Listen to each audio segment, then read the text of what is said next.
Chris, what's the atmosphere like there?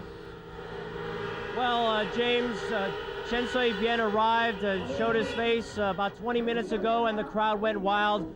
And if they're not hanging on his every word, they are still going wild for him. It's what they've been waiting for. Some of them have been waiting about 5 or 6 hours.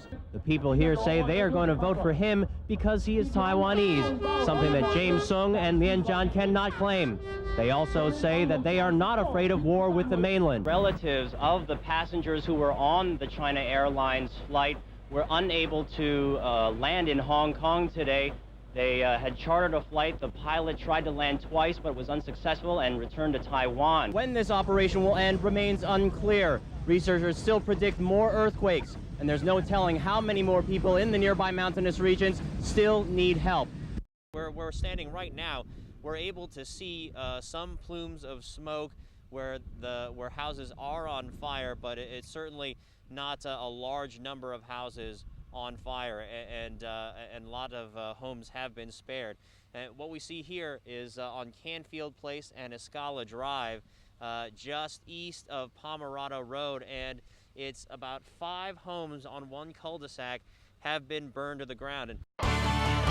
NBC San Diego News at 7.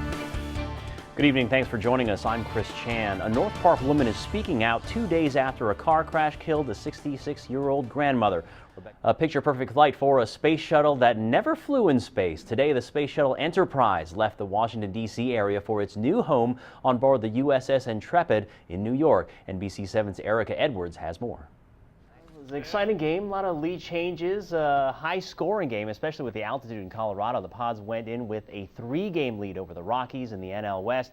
We'll start. Now, you know what it feels like when you break up with someone and then you watch that person immediately get into a relationship with someone else? Well, it's gotta hurt for Cleveland fans to see this. This is the welcome party for LeBron James and Chris Bosh. Joining Dwayne Wade in Miami, of course, General Manager Pat Riley looking on. It almost looks like they're in the finals already. All 3 of them there in their Heat jerseys, did a ceremonial contract signing. They say they are ready to go. Welcome to Trend Watch. This week we're looking at AutoZone, ticker AZO. It recently saw a day of very heavy distribution. On December 12th, it fell 7.6% in nearly 5 times the average volume. Let's take a look at a 3-month chart of the stock. Here's that heavy sell-off, heavy volume to follow. That's after several days of testing the $80 level.